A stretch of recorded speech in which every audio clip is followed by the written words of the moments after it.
Hello everyone, it's Marcy and I'm back to play with some more tracing paper. I think this will probably be my last tracing paper video for a bit. And I'm going to be making envelopes. Before I get started with that though, I want to show you the tags that I had made in my last video. These two I made with you. I love the way this one was on scrapbook paper, which is what is causing the stripes to be seen through. This one was on a book page. And this one is the one I had made beforehand. It's the only one that I've fully decorated right now. These others that I ended up making yesterday, I have made them, but I've not added any string or ribbon to the tag, and I've done nothing to them. I want to wait until I see what journal I'm going to use them in so that I can have some cohesiveness in the journal. So here we've got one on music paper and another narrower one on music paper. That's on a book page that had script writing on it.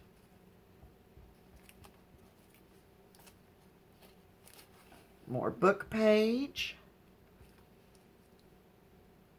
More music paper.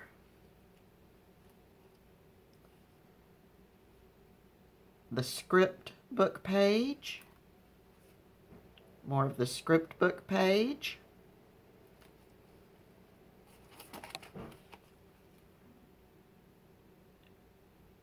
That one is a dictionary page. And here, music paper. More dictionary page. And more of the script book page. So I'd love to know which one is your favorite. I think my favorite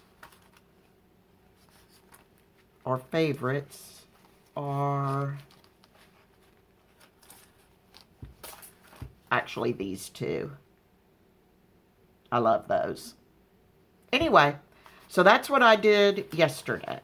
So let's move on to today. These will go in my ephemera box, my ever-growing box of ephemera. Okay, so for the envelopes, what I'm going to do is I've got several sheets of tracing paper that I've already printed on. Got some, this is from Texas Freckles, and antique papery, more antique papery, antique papery. This is from Tracy Fox's Nature's Epiphany, I believe it's called, and another antique papery. So on these, what I'm going to do is I'm just going to make very simple envelopes. I'm not going to try to put the tracing paper through my envelope punch board. And I'm going to back them on just copy dyed paper. Because on these, I want the paper more just for substance on the envelope than to have additional design behind it. So, first thing I'm going to do, and this is the tracing paper I'm using, Strathmore tracing paper. There's a link, an Amazon link in the description below in case you want to try to pick some up. So the first thing I'm going to need to do is I'm going to be making my envelopes, the unfolded out size will be 8.5 by 5. My journals are normally 5.5 inches wide. I take 8.5 by 11 paper, fold it in half. So I want my envelopes to be able to fit. Now I may end up using them clipped over the edge of a page, which is fine, but I want to have the option of having it on the page this way. So that's what I'm going to do. So the first thing I'm going to need to do is go through and trim all of my tracing papers and coffee dyed papers down to get them ready. I'm not going to have you sit and watch me do this ad nauseum. I will just cut these down and then I will be right back. Okay, I'm back and I've got all of my tracing paper cut down as well as my coffee dyed paper. I may have said, and I can't remember, I may have said 8.5 by 5. It's actually 8 by 5. I print everything on the tracing paper with a border because I don't want it to bleed off the edge since the paper's so thin. So it's actually 8 by 5, not 8.5. Anyway. Okay, so I've got everything cut down, and the next thing I'm going to do is take one of my tracing papers, one of my coffee dyed papers, and I'm going to line them up as best I can. And then I'm going to take my glue. And all I want to do is be sure everything's lined up as best it can be. All I'm going to do is put a drop of glue in each corner. Not trying to glue the tracing paper down. I'm going to be sewing it, and I don't want it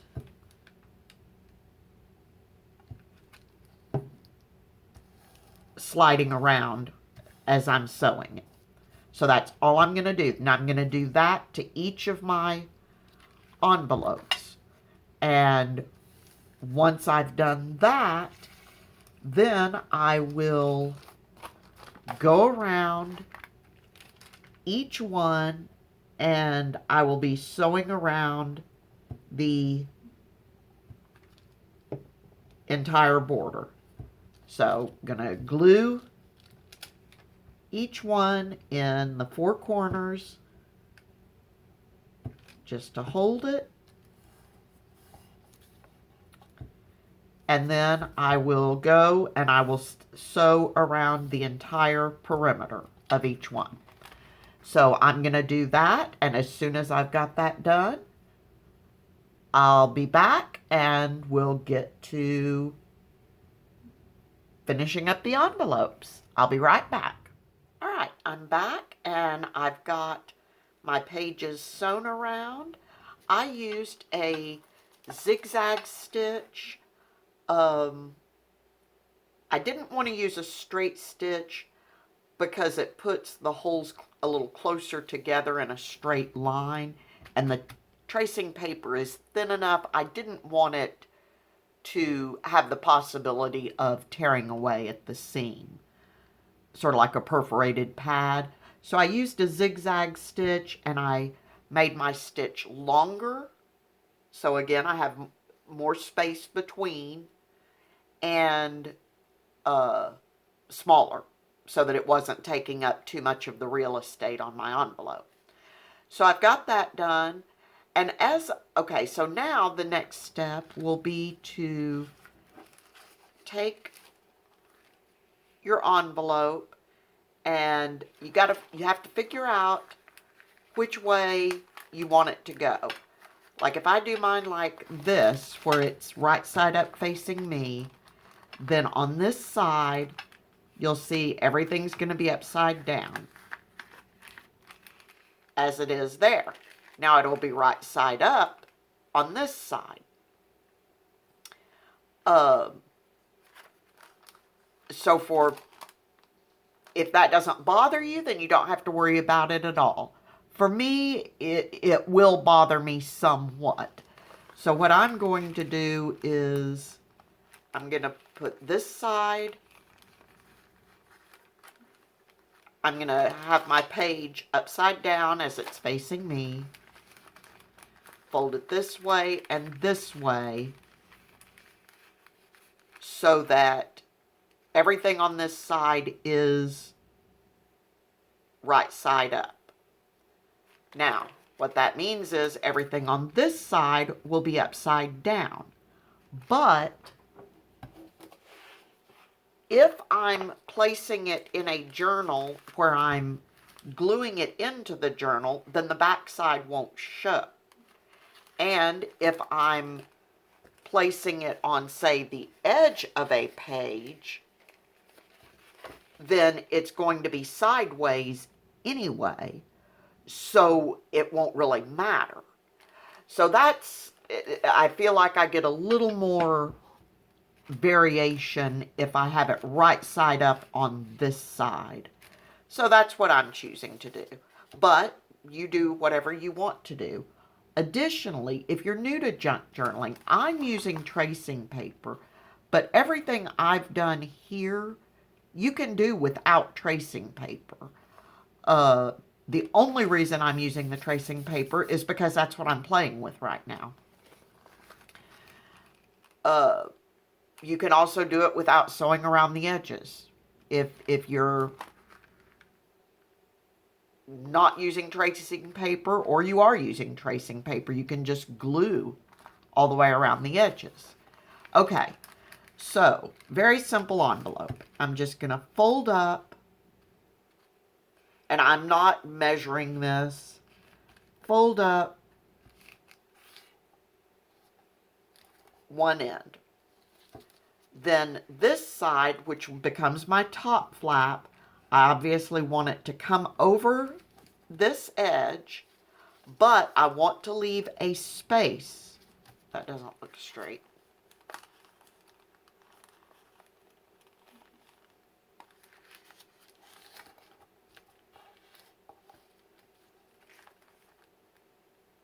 Okay. You want to leave a gap between this edge and wherever your fold line is. That way when you open it up, you can pull stuff in and out easily. So again, I'm not measuring. Be sure my flap goes over. And then fold it down. And I've got my envelope shape. And you can see there's my fold line, so I've got a pretty good gap there. Now all I'm going to do is I'm going to take my glue and put glue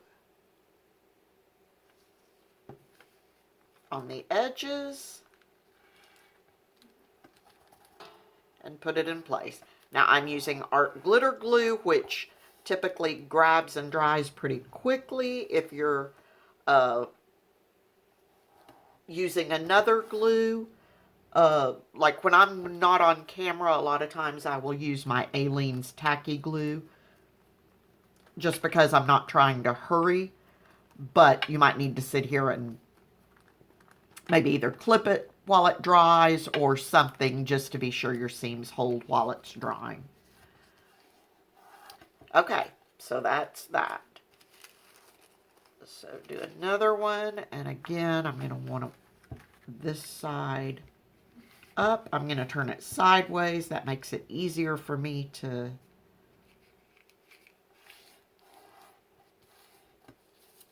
work with.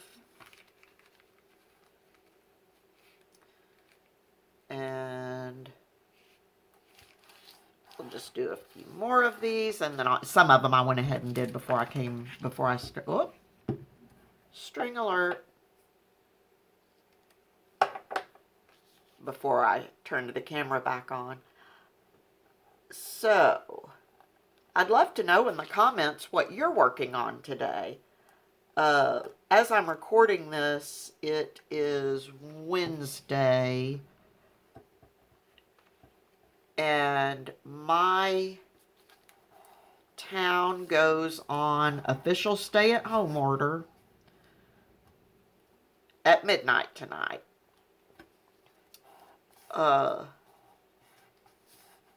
So we are in for the duration. I've been in actually for a while, just because I fall into the high risk category. And our schools, of course, are out. Although they had only made them out to like October 4th or something like that. Now with the stay-at-home order, they've extended that, of course. Okay. Having trouble getting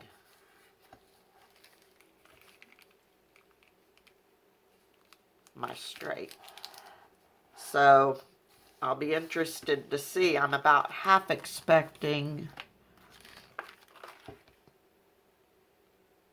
you know, our grocery stores have just been really sad supply-wise. But I'm half expecting another major rush on the stores today with the stay-at-home order going into place at midnight tonight. I may be wrong about that, but anyway, I hope everyone is staying safe and is doing well. We've had kind of a little bit of a phone tree going in my family where my kids are checking in on us, and then I go up the tree and I check in on my folks, and so on and so forth. So it's an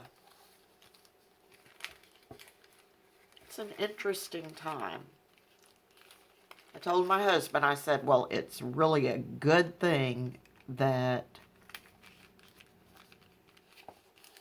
I don't mind being in my craft room.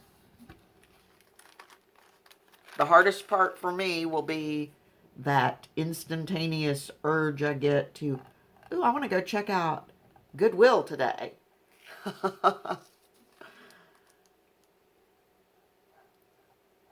That,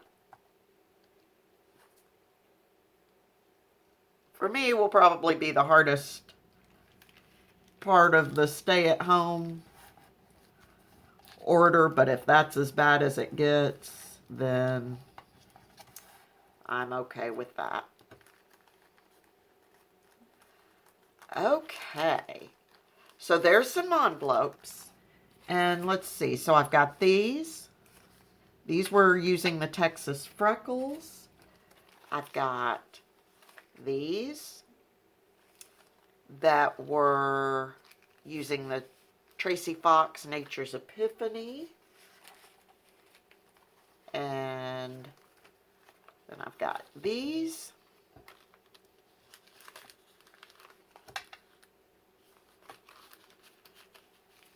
And these. I like these. Just something a little different. And these. Those are all antique papery, as are these. All right, so there's my envelopes.